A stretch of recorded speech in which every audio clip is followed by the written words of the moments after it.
आणि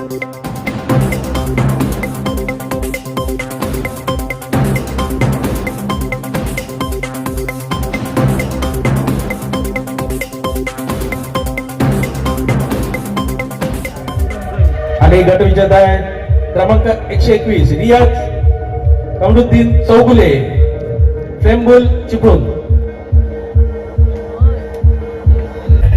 रियाज कमल चौगुलेच्या मध्ये सर या खेळाडूची खासियत अशी आहे की 2 दिवसापूर्वी याचा अपघात झालेला, चेहऱ्यावर आपण बघत आहे जवळजवळ 14 टाकेत, तरी सुद्धा जिद्द एवढी आहे की हा इथं खेळायला आलेला आहे। अजून एक गोष्ट शिंदे सर तुम्हाला माहिती नाही आहे, 1 महिन्यापूर्वी त्याच्या वडिलांचं निधन सुद्धा झालेलं आहे। अशा परिस्थितीत तो उभा आहे। एकदा जोरदार टाळ्या होत्या रियाजसाठी। नमस्कार, मी शाहिद खिरडकर, सह्याद्री समाचारमध्ये आपल्या सर्वांचं स्वागत करतो। एखाद्या व्यक्तीकडे प्रतिभा असते आणि ती प्रतिभा कोणत्या क्षेत्रातली असते आपण सांगू शकत नाही, मात्र एखाद्या गोष्टीला त्या प्रतिभेचा ध्यास लागला तर तो त्यावरती सातत्याने मेहनत परिश्रम घेत असतो आणि त्या यशाला गवसणी घालण्याचा प्रयत्न करत असतो। काही तरुण असे आहेत की या वयामध्ये भरकटताना पाहायला मिळतात, मात्र काही तरुण आपल्या ध्येयात पछाडलेले असतात। त्यापैकीच एक तरुण आपल्या बरोबर आहे ज्याचं नाव आहे रियाज कमालुद्दीन चौगुले। याला शरीरसौष्ठव अर्थात बॉडी बिल्डिंग याच्यामध्ये प्रचंड रस आहे आणि त्यानं लहान वयापासूनच आपल्या परिवाराला त्याचा वारसा नसताना सुद्धा, कुठल्या पद्धतीचं मार्गदर्शन नसताना सुद्धा त्यानं त्याच्यावरती मेहनत घेतली आणि तो हळूहळू एक जे पाऊल आहे ते पुढे जात राहिला। कालच चिपळूण कावेती विभागामध्ये आदर्श क्रीडा आणि सामाजिक प्रबोधिनीच्या वतीनं जिल्हास्तरीय शरीरसौष्ठव निवड चाचणी स्पर्धा झाली आणि त्या स्पर्धेमध्ये तो उतरला आणि त्यावेळेला 2 दिवसापूर्वी त्याचा एक अपघात झाला होता। त्या अपघातामध्ये तो जखमी होता आणि जखमी अवस्थेत तो त्या स्पर्धेमध्ये उतरला आणि परीक्षकांचं त्याने लक्ष वेधून घेतलं आणि अशा परिस्थितीमध्ये त्यानं कुमार गटातील 2य क्रमांक आणि रत्नागिरी स्त्री यामध्ये त्यानं गटविजेता क्रमांक पटकवलेला आहे, म्हणजे त्याच्यामध्ये त्यांनी यश संपादन केलेलं आहे। हे कौतुकाची बाब आहे आणि म्हणून आज आपण त्याच्याशी संवाद साधणार आहोत। त्याचे काका इक्बाल चौगुले जे स्वतः पत्रकार आहेत आणि आरोग्य विभागामध्ये कार्यरत आहेत, तर त्यांच्याशी सुद्धा आपण संवाद साधणार आहोत। आपण सर्वप्रथम त्याच्या काकाशी संवाद साधूया आणि त्याच्यानंतर आपण रियाज चौगुले यांच्याकडे जाऊया। इक्बाल भाई, तुमचं स्वागत आहे। रियाज तुमचा पुतण्या आहे आणि मला माहिती आहे की आपल्याला असा आपल्या गावाकडे म्हणा किंवा आपल्या एकंदरीत गावकीमध्ये असा कोणाला वारसा नाही आहे, मग रियाजनं या क्षेत्रामध्ये कसा आला आणि तुम्ही कसं त्याला प्रोत्साहन दिलं? त्याचं प्रथम मी आमच्या घरी स्वागत करतो। त्याचं असं झालं की त्याचे काही मित्र आहेत, तर त्या मित्रांच्या संपर्कात आल्यानंतर त्याला हे शरीर बनवण्याचा वेळ लागला।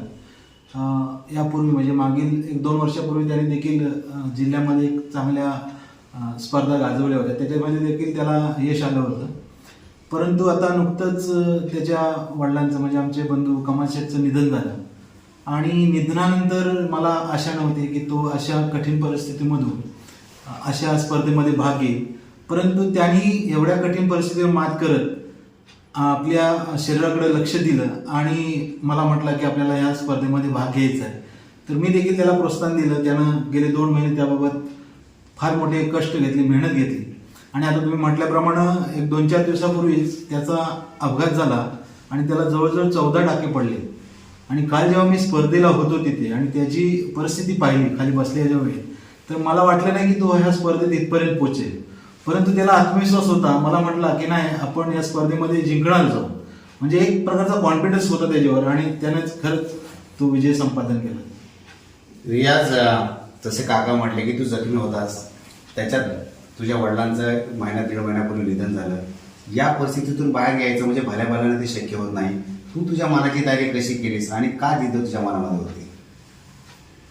बघायला गेलं तर ह्याची तयारी ती 1 वर्षापूर्वी चालू झाली आणि ह्याच्यामध्ये बऱ्याच गोष्टी आल्या। ह्याच्यामध्ये बऱ्याच लोकांचा हात पण पाठीशी आहे, जसे की माझी आई पण आहे, त्याच्यात वडील पण आहे, वडिलांचं पण त्याच्यामध्ये भरपूर मोठा हात आहे आणि तेव्हा वडील होते आणि ही तयारी माझी चालू असताना आणि माझं डाएट वगैरे ह्या सगळ्या गोष्टी ते बघत होते। मम्मीला बोलायचे त्याला काय पाहिजे ते लागतील त्या गोष्टी बनवून देत जा, सगळ्या गोष्टी करून देत जा। तर ह्या सगळ्या गोष्टी पप्पांना पण त्याच्यामध्ये आवड होती, कारण की मागच्या वेळी त्यांना बघितले आणि म्हणजे नंबर लागला होता मागच्या वेळी कुमारमध्ये वर्ल्ड। तर सगळ्यात जास्त जर आनंद कुणाला झाला असेल तर माझ्या वडिलांना झाला होता आणि त्याच्यासाठीच मी बोललो की त्यांच्या चेहऱ्यावर ते हास्य बघण्यासाठी की ते होते म्हणून मला ती गोष्ट करायची होती, पण काही गोष्टी मला त्या करता नाही आल्या कारण की ते तोपर्यंत राहिले नाहीत। पण एका मनामध्ये ही होती की पप्पा नाही तर तरी पण आपण काय ना काहीतरी त्यांच्यासाठी करायचं. म्हणून मी म्हटलं काय पण होते, आज काही झालं ना माझ्या जीवाचं बरं वाईट तरी पण चालेल, पण मी त्या लेवलपर्यंत पोहोचीन. मी एवढी मेहनत घेतली आहे आणि त्यांना पण बघायचा होता की हा कुठपर्यंत काय बरी करतोय, कारण की ह्याच्या डोक्यांमध्ये काहीतरी प्लॅनिंग चालू आहे यांना आधीपासून माहिती होतं. तर ते सगळं प्रत्येक वेळेला माझ्या डाएटवरती लई लक्ष असायचं त्यांचा, मम्मीचा, माझ्या पप्पांचा. आणि ते मला त्याच्यावरती हे करायचे की त्याला कोणी त्रास देऊ नका, त्याला कुठल्या गोष्टीची अडचण येऊन देऊ नका, त्याला काय करतो ते करू द्या. म्हणजे हा एवढा पाठिंबा आहे ना, तो माझ्या वडिलांचा पहिला आहे. त्याच्यावरती वडील प्रत्येक वेळा सांगत राहायचे, पप्पा प्रत्येक वेळा सांगत राहायचे की त्याला काय करतो ना करू दे, त्याला कोणी डिस्टर्ब करू नका. तर ती मेहनत त्यांची पण होती आणि त्यांच्यासाठीच मला खेळायचं होतं. ती कॉम्पिटिशन जी मी काय खेळलो, ती आज एनजीओड होऊन सुद्धा जर खेळलो ते त्यांच्यासाठी मी खेळलो. तेवढंच माझं होतं की पप्पांसाठी खेळायचं बस, बाकी माझ्या माइंडमध्ये काय नव्हतं. आज पप्पांची आठवण येते. पप्पांची आठवण तरी येते. आता ते असते तर बऱ्याच काही गोष्टी झाल्या असत्या. I hope so. तरी आजचा विजय हा त्याने आपल्या पप्पांना समर्पित केलेला आहे. रियाज, तू ह्या क्षेत्रामध्ये आलेला आहेस, आता तू एक एक वर पुढे जाणारच आहेस, मात्र यासाठी तुला कोणाकोणाचं सहकार्य लाभलं, कोणाचं मार्गदर्शन लाभलं? सर्वप्रथम तर मला नॉलेज पाहिजे होतं. तर एक्सपर्ट कोण आहे ह्याची मला गरज लागली. तर मी पहिलं तर प्रथम तर नंदू सरांकडून ट्रेनिंग पण घेतले, त्यांच्याकडून शिकलो मी बऱ्याच काही. नंदकुमार शिंदे म्हणजे नंदू सर बोलतो आम्ही त्यांना. तर त्यांच्याकडून सगळ्या गोष्टी मी शिकलो आणि मला त्यांनी ट्रेनिंग वगैरे सगळ्या गोष्टी ह्या मला त्यांनी पहिल्यापासून सगळ्या गोष्टी ट्रेन केल्या. आणि तिथूनच मी बॉडी बिल्डिंगचा प्रवास माझा स्टार्ट केला. म्हणजे मला त्याच्यामध्ये अनुभव यायला लागला, मला तयार करायला लागले आणि मला तयारी करण्यासाठी प्रोत्साहन, डाएट वगैरे ह्या गोष्टी सरांनी मला प्रोव्हाइड केल्या होत्या. तर ते पण एक झालं. प्लस आपण जिथं जिम करतो तर आता मी सध्या फ्लॅमेबिलमध्ये वर्कआउट करतोय, तर त्यांचं एक सहकार्य लाभलं. आणि प्लस माझा मित्र परिवार, म्हणजे जे माझे मित्र आहेत सहकारी, जे मला सपोर्ट करायसाठी आले, त्यांचं एक मी धन्यवाद करेन. तुला भविष्यात अजून काय करायचं आहे या क्षेत्रामध्ये? काय टार्गेट आहे तुझं? भविष्यामध्ये एक नॅशनल कॉम्पिटिशन खेळायची इच्छा आहे माझी. बघूया काय होईल ते.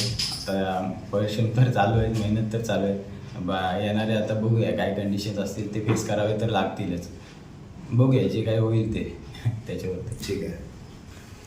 तर हा होता रियाज चौगुले, ज्यानं बॉडी बिल्डिंग स्पर्धेमध्ये यश संपादन करतोय. अजून त्याला फार पुढे जायचं आहे. त्याच्यासाठी त्याला त्याच्या कुटुंबाचे, त्याचे मित्रपरिवाराचे आणि त्याचे जे मार्गदर्शक आहेत, प्रशिक्षक आहेत, त्यांची देखील त्याला साथ लाभते आहे. जिद्द असेल तर आपल्याला कुठलाही मार्ग हा सोपा जात असतो, मात्र स्वतः त्या व्यक्तीनं ठरवणं मनामध्ये फार गरजेचं आहे. आणि कठीण परिस्थिती ज्यावेळेला आपल्या आयुष्यामध्ये एखादे आव्हान येतं तेव्हा माणूस अधिक कणखर बनतो आणि तो आपल्या ध्येयानं पछाडतो.